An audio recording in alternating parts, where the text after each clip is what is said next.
reckon I've been to every single nerd night but one in the past few years, so it's good to be here for a change of scenery. Alright, so yeah, I'm a marine ecologist from Deakin University, and today I want to tell you all about the wonderful spider crabs we have in our backyard and how you can help us collect more information about them. But before I go on to that, I just want to start with a bit of a story. So before coming to Melbourne more than 8 years ago, I had the great pleasure of working as a dive instructor in beautiful Vietnam. And I used to have Australian customers, actually quite a lot, and even people from Melbourne. And I was always very excited to tell them that the next step of my journey was going to take me to Melbourne. And I got some very confused faces, and people telling me, oh, well, why Melbourne? There's no diving in Melbourne. Well, I wasn't coming for diving specifically, I was coming for my PhD. But, I was certainly hoping that I could enjoy some time in the water. So I got a bit worried when people told me there's no diving in Melbourne. But fast forward a few months and I arrived in Melbourne, and after a few weeks I got in the water and I was pretty relieved and pleasantly surprised that the diving here is absolutely fantastic. And I guess the point is that when you ask Australians to picture, very biodiverse, beautiful environments, they will probably think of the Great Barrier Reef or like Ningaloo or, Finding Nemo, not so much what we have in our blue backyard. So I would like to know who here has heard of the term the Great Southern Reef. Can you give me a yell if you have heard of it? All right, a few, that's good. So the Great Southern Reef is a series of interconnected reef systems that are sort of dotted along the southern coast of Australia, so from New South Wales all the way to Western Australia. And it's absolutely beautiful and very biodiverse. And I guess, people tend to not know about it, despite the fact that it's just there in our backyard, and that includes places like Port Phillip Bay. And the Great Southern Reef has some wonderful looking, unique, weird species that are found nowhere else in the world, but it also has some amazing natural spectacles that happen nowhere else in the world. There's the giant cuttlefish aggregation that happens over in South Australia, over in Whyalla, where you have thousands and thousands of cuttlefish coming together to mate. And there's the great spider crab aggregation that we have here in the bay that I'll go on to talk about. Alright, so I just wanted to show you sort of what it looks like if you were to get in the water. So every winter in shallow areas of Port Phillip Bay, there's thousands of spider crabs that come together. So at the start, you might just see them marching along, and then they form like massive pyramids and aggregation and mounds that could be like as tall as a person. So really, really cool, and the crabs that you're seeing here are on a mission. So they need to molt. They're arthropods, they're just animals with jointed legs, so like insects or crustaceans, and in order to grow bigger, they need to get rid of their old shell, and then they sort of expand their soft flesh and then harden a new shell and they're a bit bigger. And while they do that, they're actually soft and vulnerable. So hungry rays and things like port junction sharks and seals just love munching on the soft crab. So it's actually, what you have on the screen here is a big smooth ray just looking for a soft crab to munch on. So these aggregations are happening in the bay at places like Raipier and Blairgowrie. They are like the most famous ones, and they usually happen around May and June. So this is my footage. For copyright reason, I'm not showing you nicer footage. But if you were to go on YouTube and look at BBC Blue Planet 2 spider crabs, you'd see absolutely amazing footage. So I recommend you do that. So yeah, these crabs are gotten a lot of attention locally and internationally, like these documentaries. But would you believe that despite that, there's so little that we know about them? So this is a little ecologist me, just going around and sort of, looking around and starting asking questions. So where do they come from? We just don't know. So it could be that they're actually living in the bay, Port Phillip Bay, and kind of gathering at these times of year. But it could also be that they're coming from further away, so from the coast, from Bass Strait, and crossing the heads, which is the opening of the bay, and for some reason choosing shallow areas in Port Phillip Bay to aggregate. Why do they aggregate at other times? So I've told you about the main sort of aggregations that are happening in winter, but there's also aggregations that people sort of come across like at random times, and they're really short-lived, so we don't really know why these are for either. It doesn't seem to be related to molting, but we have no idea what they're for. How many are they? We have no idea how big the population is and how many spider crabs are actually aggregating during these events. And then we're very curious about the ecological role of these aggregations. So I've told you about predators, the rays, the Port Jackson sharks, the seals. So we're actually wondering, do these aggregations, are these aggregations able to sustain those predators and or participate to keeping the environment healthy?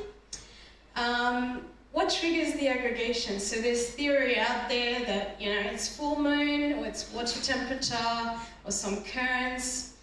We just don't know. How do they choose where to go? So I told you about Rye and Blago Pier on the Mornington Peninsula, but they're actually aggregations that are reported every now and then in other places. So on the other side of the bay, sort of Queen's Cliff, St Leonard's, and then, even St Remo towards Phillip Island, or even Gippsland Lake. So how do they choose, why do they choose these areas? We just don't know. So I'm part of a team at Deakin Uni who's trying to change that and add knowledge about spider crabs. So this is kind of our plan.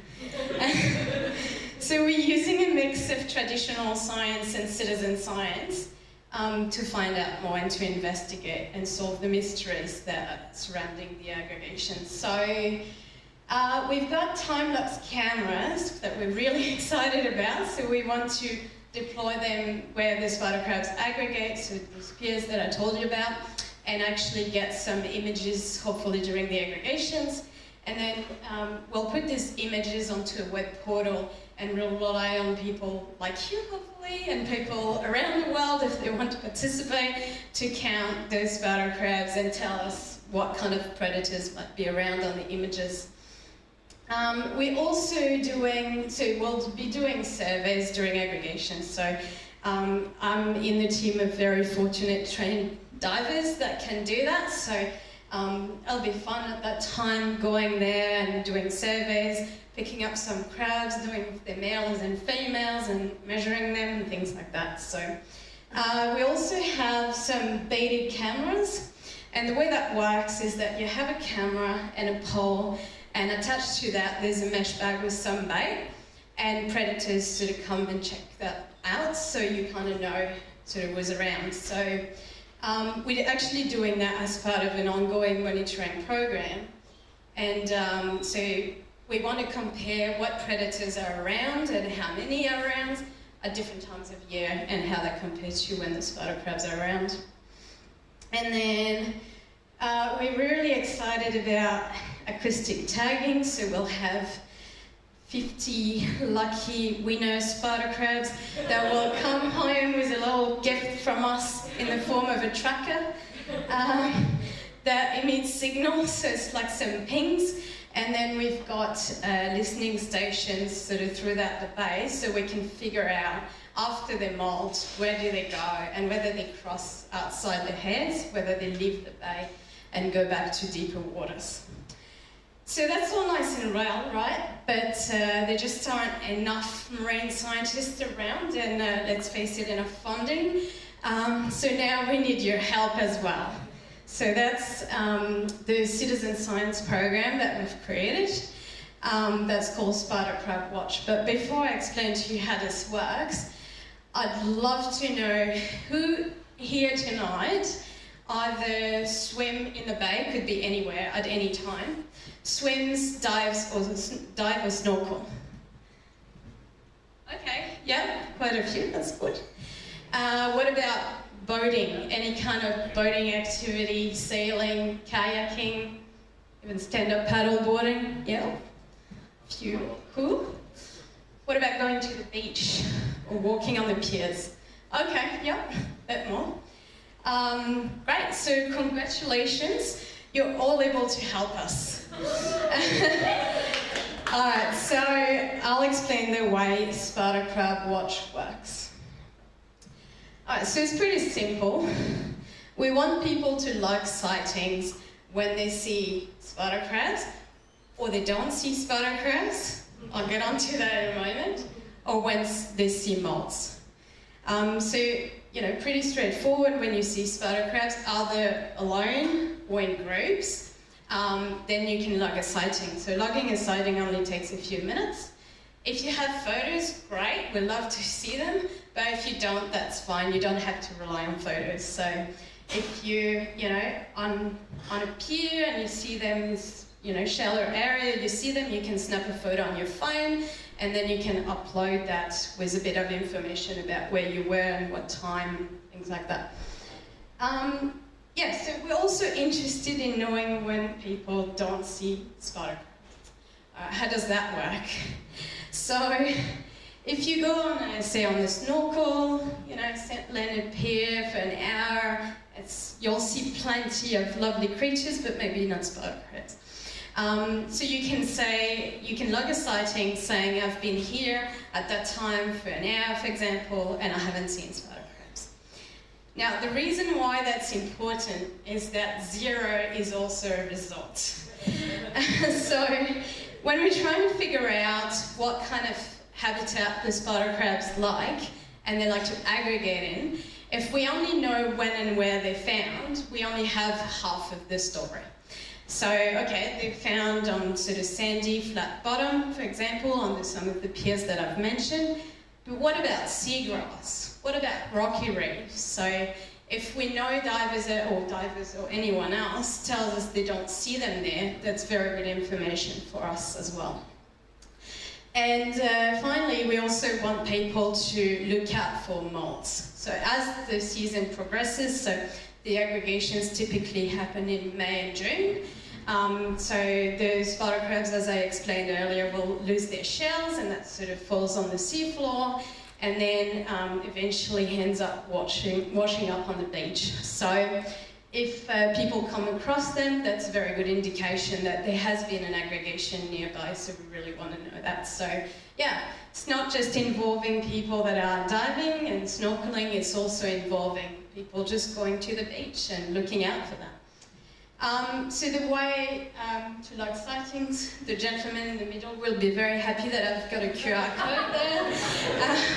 So you can scan the QR code, and then we'll tell you to take you to the project. But also you can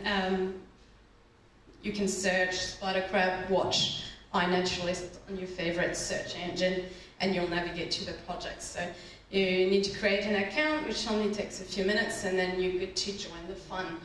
So either on your computer or on your phone, you can log sightings and give us information such as location, time, date, and there's a few additional fields. And if you've seen spider crabs, we ask roughly how many.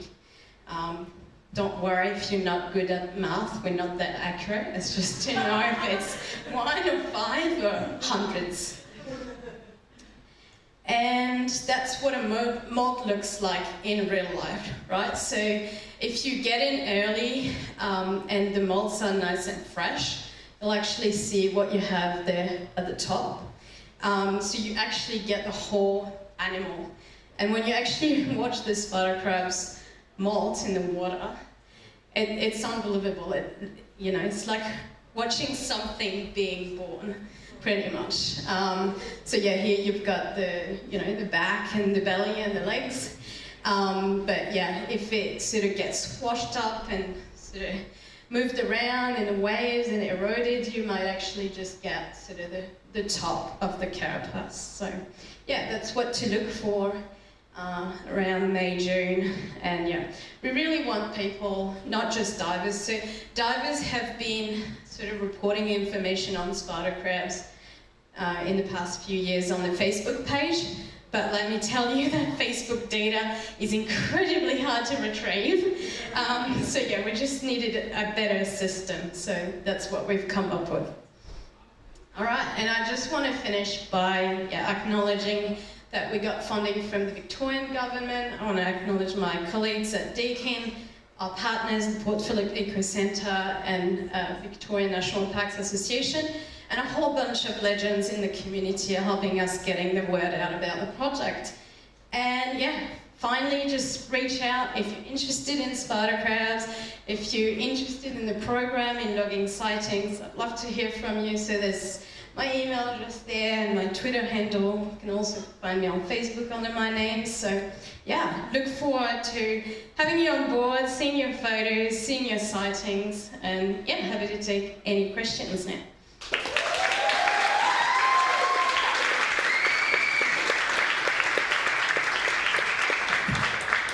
Wasn't that awesome? In our own backyard, there are crabs. Don't find that on Finding Nemo. No. And there's a really nice link here with metadata and taking photos and things being verified. You know, really, really interesting stuff. We've had a couple of citizen science projects being presented up at Nite, which is pretty good, because if our governments won't fund collection of information to record things, to understand things, then we can get involved, we can take photos, we can do stuff, and we can give the data and force it back on them to say that changes are happening in our environment. So it's a really good way to get involved and do the things that our governments won't, or won't fund. Yeah, so thank you very much. Please do. I'm going to take a couple of questions, as is our want. There's... Hello, go ahead, please. So obviously we're trying to figure out where they are and everything, but what's the best sort of area to look? Where do they live? Where do they look? Where do they live? Where to look? Well, they live everywhere.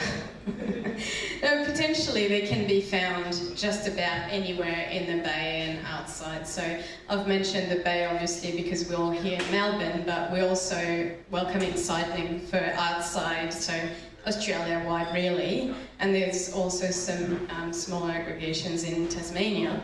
But back to our own backyard, we know that Rye and Blairgowrie piers are like sort of the prime viewing areas for spider crabs. But yeah, as I mentioned before, like there've been sightings in other places that seem sort of pretty random, and we don't really know. They can turn up anywhere at any time. So yeah, keep your eyes open for them because they can be anywhere in the bay. Another question there, sir, in the dark shirt. Yes. So if I see a crab in the bay, like few baby roots, that will be a spider crab. Or how many different types of crabs will there be? Yeah, very good question. So there are a few species that are looking a bit similar, but these ones are like the biggest ones. But the beauty with iNaturalist is that if you don't know what something is, put it on there, someone will tell you. So it doesn't have to be spider crabs, it can be just about anything. Even a tree in your garden if you want to. Just snap a photo, put it on iNaturalist. And yeah, the beauty of it is that experts will weigh in, so taxonomists and other, more expert citizen scientists, and will tell you what it is. So yeah, if you have doubts that what you've taken is a photo of a spider crab, then put it out there and people will chime in and sort of identify it for you. Yeah. That leads beautifully into Dylan's line, that to collect everything, leave it to the experts to sort it out. And they can sort the good from the bad and the ugly and all that as well. As long as it's recorded, take a chance. Exactly. Make more metadata. Yes, share more please. photos. Let them know where you are. Yes. Another question from the floor. There's a couple of hands there. Gentleman over there. Oh no, you've had enough, guys. Over here. How do you attach the tracking? How do you attach the tracking? Yep. So what we do is that we wait for the spider crabs to molt, so we want their new shells to be nice and hardened, and we know that they're not going to lose the trackers because they're not going to molt straight away, probably another year. So we have some marine sort of epoxy glue type thing that we put on the carapace. The trackers are actually really small, and they're just kind of stuck on the back in the middle of the animal, so yeah. That's a really good question. I think it deserves a prize. Got a prize. This is appropriate. We've got this in DeSoto. It's a multi-hook. It's crab themed. You can open beers. You can measure small things if you've got a small thing. Please send that to the back, someone. It's crabby. Another question, please. Oh, hands. Oh, over here, thank you, please. Go ahead. Big voice. I was just wondering what sort of time period the study covers.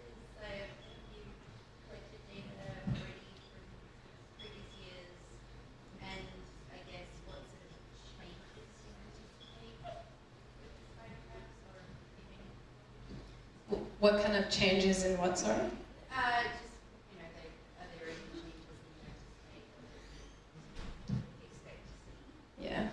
So in terms of how long we've been collecting data, we've just started this project, but yes, people in the community kind of got so curious about them that they spontaneously started recording information on Facebook, which I was saying earlier is a nightmare to retrieve.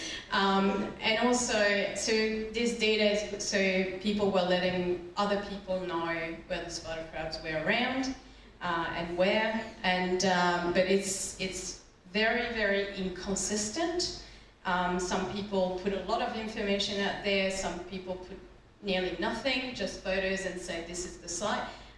So this data will be very difficult to analyse, so that's what we're trying to change with this citizen science program, where we have this framework and specific questions that people will answer. And yeah, I mean, in terms of what we're trying to change, we just need knowledge, because we know so little about them. I mean, there's so many questions surrounding the spider crabs. Even basic biology and ecology information just isn't available. And then, yeah, we really want to understand the aggregations. It's about getting more info, isn't it? Yeah. Yeah. You had the floor, sir. Oh, gentleman in the pink shirt. Jacket, puce, what is it? Burgundy. Peach. Go ahead, Dwayne, you get the floor. I was just resting my head. But it sounds like fascinating work. I'm wondering if they are called spider crabs, might that be a bad marketing decision around what people feel around spiders? Good question. I don't make the names. I wish I did. Oh, look, I think they really, when people see them, they really capture people's imagination. So, yeah, I guess probably not too much of a problem if people actually see photos of them. Spider-Man is very popular. True. It's an opportunity for a double trigger warning, isn't it? You know, scared spiders and crabs. Yeah. One more question. Okay, all right. Please go ahead. I think it's an important question. You come across these soft-shell crabs in restaurants with a work stream. Are they the same ones that you're talking about? And if so, does that make you a predator? That's a food question, isn't it? Who's the apex predator? Seeing spider crabs in restaurants in the CBD, are there spider crabs? Answer is I hope not. Yeah, we don't know of them as a commercial species. What happens in some restaurants, I don't know. But yeah, they're not a commercially important species. So this leads on to a question that I wasn't going to ask you, but you know, we all know that flake is shark and shark is overfished. What should we be avoiding in a restaurant if it's presented to us? Go vegan. Fished crab. Everything? Everything. Everything. Don't eat fish. You heard it tonight, folks, from the expert. Yeah, leave them in the ocean. That's the best thing you can do for them. Leave them in the ocean. That's a nice end to this talk. Please give a big round of applause.